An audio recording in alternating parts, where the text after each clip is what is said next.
नमस्कार दोस्तों, स्वागत है आप सभी का Ashutosh connects Bharat YouTube channel पे। स्वागत है आप सभी का द 10 मिनट शो में। और आपसे एक छोटा सा रिक्वेस्ट, आपके इस भाई ने, आपके इस दोस्त ने एक चैनल शुरू किया है जिसका नाम है आशुतोष कनेक्ट्स भारत। अगर आपको सेशन पसंद आता है तो प्लीज और प्लीज इस चैनल को सब्सक्राइब जरूर करिएगा। तो चलिए शुरुआत करते हैं।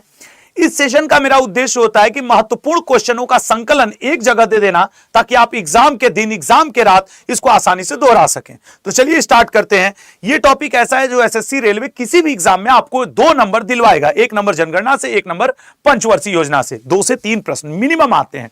चलिए, तो तिरंगे को सबसे पहले सैल्यूट किया जाएगा और उसके बाद सेशन की शुरुआत की जाएगी। पहला क्वेश्चन आपके, शुरुआत करेंगे हम लोग जनगणना के टॉपिक से। बताइएगा, जनगणना में आपके लिए भारत में निम्नलिखित में से सबसे कम जनसंख्या घनत्व किसका है? अगर जनसंख्या घनत्व की बात करें सर, सबसे अधिक होगा ना, सबसे घनत्व सबसे अधिक है। सबसे अधिक सर दिल्ली का है। लेकिन ये यूनियन टेरिटरी और राज्य, चूंकि जिक्र नहीं किया इसलिए कर दिया। अगर राज्य की बात करें तो आपके बिहार का है। अगर यूनियन टेरिटरी की बात करें तो दिल्ली का है। और चूंकि इसने बात किया है भारत का, और भारत में ये दोनों आएंगे, इसलिए ऑप्शन सी बनेगा। ठीक है ना। लेकिन अगर इंडिपेंडेंट ये क्वेश्चन होता तो आंसर ये हो जाता। 10 वर्षीय जनगणना कब शुरू की गई थी? सर 1872 में। 1872 में पहली बार शुरू की गई थी। लेकिन सर इस क्वेश्चन का आंसर बी होगा। रिपन के समय में बकायदा विधिवत इसकी शुरुआत कर दी गई थी। 2011 की जनगणना भारत का लिंगानुपात, तो भारत का लिंगानुपात 943, 1000 पुरुषों पर 943 महिलाओं की संख्या है।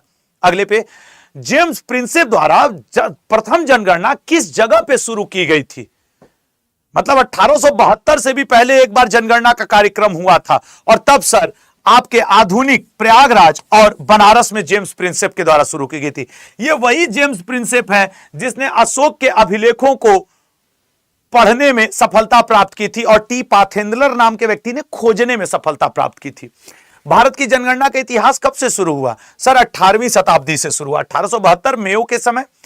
2011 की जनगणना के अनुसार भारत की साक्षरता दर कितनी है? तो सर भारत की साक्षरता दर है 74%। 2011 की जनगणना के अनुसार भारत के किस राज्य का जनसंख्या घनत्व सबसे कम है? भारत के किस राज्य का जनसंख्या घनत्व? ए ऑप्शन, अरुणाचल प्रदेश का सबसे कम है जनसंख्या घनत्व। 2011 की जनगणना के अनुसार भारत के किस राज्य की जनसंख्या सबसे कम है? अब देखो, उत्तर प्रदेश सर्वाधिक है, लेकिन सबसे कम है सिक्किम। निम्नलिखित में से किस एक राज्य में साक्षरता का उच्चतम स्तर है? सर अभी न्यू लिटरेसी प्रोग्राम के अंतर्गत मिजोरम टॉप पे है, और वैसे 2011 के अनुसार केरल टॉप पे है। 2011 की जनगणना के अनुसार भारत के किस राज्य का जनसंख्या घनत्व सर्वाधिक है? तो भारत के किस राज्य का जनसंख्या घनत्व सर्वाधिक है? बिहार का। अगले पे आएंगे, भारत का दूसरा सबसे अधिक आबादी वाला राज्य, सर महाराष्ट्र है, पहला उत्तर प्रदेश है। 2011 के जनगणना भारत में बाघों की संख्या सबसे ज्यादा किस राज्य में है? मध्य प्रदेश में। सर इसे टाइगर स्टेट बोला जाता है। किस राज्य का लिंगानुपात सबसे कम है? हरियाणा का। हरियाणा का लिंगानुपात। 2011 की जनगणना के अनुसार भारत का सबसे बड़ा जनजातीय समूह कौन सा है? भील है। यह बदलता रहता है, करंट डेटा में गोंड हो गए हैं। 2011 की जनगणना के अनुसार भारत के किस राज्य की जनसंख्या वृद्धि दर नकारात्मक थी? सर नकारात्मक थी नागालैंड की। ग्रामीण जनसंख्या का प्रतिशत आज मैंने दोहरवाया भी एक अपनी क्लास में, सर 68.8%। अब ये 7-8 क्वेश्चन क्लास से आ गए तो कितने लोग बड़े खुश होंगे, अरे हमसे बन गया। भारतीय संविधान में जनगणना को किस अनुसूची में डाला गया है? सर 7वीं अनुसूची में। 2011 की जनगणना के अनुसार विश्व की कुल जनसंख्या में भारत की भागीदारी, सर भारत की भागीदारी है 17.5%। कितनी भाषाओं में 2011 की जनगणना आयोजित की गई थी? कितने प्रश्न थे? तो 29। भाषा कितनी थी? तो 16। ठीक है। अंतिम संस्करण जो 2011 की जनगणना हुई, किस नंबर की जनगणना थी? सर 1881 से जोड़ेंगे तो 15वें नंबर की जनगणना आएगी। जनगणना 2011 के अनुसार किस संघ शासित प्रदेश की जनसंख्या वृद्धि दर सबसे अधिक थी? तो सर जनसंख्या वृद्धि दर दादर नगर एवं हवेली की। जनगणना 2011 के अनुसार भारत की जनसंख्या वृद्धि दर कितनी रही है? तो जनगणना के अनुसार 17.72% रही है।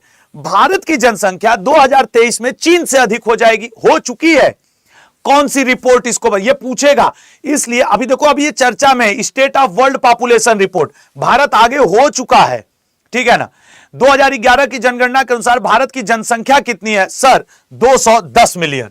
जनगणना 2011 के अनुसार किस राज्य की जनसंख्या वृद्धि दर सबसे अधिक रही? तो सर सबसे अधिक रही मेघालय की। अब पंचवर्षीय योजना, आपकी स्क्रीन पे एक क्वेश्चन चल रहा है कि क्या आपने चैनल सब्सक्राइब किया है? अगर नहीं किया है तो प्लीज चैनल सब्सक्राइब कर लीजिए, क्योंकि ये मेरा छोटा सा, मैंने खुद के प्रयत्न से चैनल शुरू किया है दोस्तों, आपके भरोसे। तो मैं आपसे करबद्ध निवेदन करता हूं कि प्लीज मुझे सपोर्ट करिए और आशुतोष कनेक्ट्स भारत चैनल को सब्सक्राइब जरूर करिए। अब आइए पंचवर्षीय योजना के ऊपर आते हैं। सब लोग उस वोटिंग में भाग लो ईमानदारी से। अगर कर लिया है तो यस लिखो, नहीं लिखा है तो अभी करूंगा, या कर लीजिए, ठीक है ना। रिक्वेस्ट है आपसे प्लीज। आइए, प्रथम पंचवर्षीय योजना की अवधि क्या थी सर? 1951 से 56। जो लोग अभी मेरी क्लास किए होंगे उनसे ये थोड़ा देर तक बनेगा, फिर उनसे भी लटकेगा। कृषि जैसे प्राथमिक क्षेत्र को विकसित करना किस पंचवर्षीय योजना का उद्देश्य था? कृषि जैसे प्राथमिक क्षेत्र को, पहली पंचवर्षीय योजना। भारत में तीसरी पंचवर्षीय योजना कब शुरू हुई सर? 51 से 56, 56 से 61, 61 66, 61 में सर, 1961 में शुरू हुई। गरीबी उन्मूलन किस पंचवर्षीय योजना पर केंद्रित था सर? गरीबी उन्मूलन पांचवी पंच। देखो ये फिक्स क्वेश्चन है, ये बदलने वाले नहीं है, ये आपको ध्यान देना पड़ेगा कि इनको कैसे हैंडल करना है। विश्वविद्यालय अनुदान आयोग, ये तो सर प्रथम पंचवर्षीय योजना में 1954-55 की बात है। किस पंचवर्षीय योजना में भारी और बुनियादी उद्योग सर? दूसरी पंचवर्षीय योजना में हैवी इंडस्ट्री को बढ़ावा दिया गया था। भारत में तेजी से औद्योगिकीकरण लाने के लिए किस पंचवर्षीय योजना के दौरान योजना बनाई गई थी? रटे रटाए क्वेश्चन है, मुझे एहसास है कि तुम्हें याद होगा बहुत सारे लोगों को, लेकिन फिर भी वो कहा जाता है ना कि रस्सी आवत जात है सिर पर पड़त निशान। ये जो कहावत है ना, वो प्रैक्टिस का नाम है। तीसरी पंचवर्षीय योजना के दौरान भारत के प्रधानमंत्री जवाहरलाल नेहरू जी, भारत को आत्मनिर्भर बनाना किस पंचवर्षीय योजना का उद्देश्य था? तो सर भारत को आत्मनिर्भर बनाना तीसरी पंचवर्षीय योजना का उद्देश्य था। किस पंचवर्षीय योजना की वास्तविक वृद्धि दर अपने लक्ष्य से अधिक थी? चूंकि अभी कुछ लोग पढ़ के आए हैं मुझसे यही सारी चीजें, इसलिए वो अभी तुरंत आंसर कर दे रहे हैं, लेकिन यही बात जब थोड़े दिन बीतेंगे ना तो प्रैक्टिस की जरूरत पड़ेगी। भारत की पहली पंचवर्षीय योजना कब शुरू किया गया था? 1951 में। अगले पे आएंगे। कृषि का विकास किस पंचवर्षीय योजना का आदर्श वाक्य था? पहली पंचवर्षीय योजना का। कौन सी पंचवर्षीय योजना महालनोबिस के विचारों पर आधारित थी सर? दूसरी पंचवर्षीय योजना। भारत में तीसरी पंचवर्षीय योजना कब लागू हुई? 1961 में लागू हुई। अगले आएंगे। पहली पंचवर्षीय योजना को किसके द्वारा शुरू किया गया था? जवाहरलाल नेहरू। देखो, जिनको ये महसूस हो रहा हो ना कि सर ये क्वेश्चन बार बार आ रहे हैं, लल्ला ये फिक्स है 30-40 क्वेश्चन, आज नहीं, तुम नौकरी करने लगना 5 साल बाद भी आओगे तो ये फिक्स है, क्योंकि ये करेंट अफेयर नहीं है, ये स्टैटिक डेटा है, ये फिक्स हो चुका है, स्टैटिक हो चुका है। तो मेरी मजबूरी बनती है कि मैं 5 साल बाद भी इसको आपको पढ़ाऊं। सही कह रहा हूं कि नहीं? जो लोग, आप एज अ टीचर सोचो, हैराल्ड डामर, किसको नहीं पता कि सर पहली पंचवर्षीय योजना है? और क्या 5 साल बाद कोई एसएससी रेलवे एग्जाम लेगा तो ये क्वेश्चन नहीं करेगा?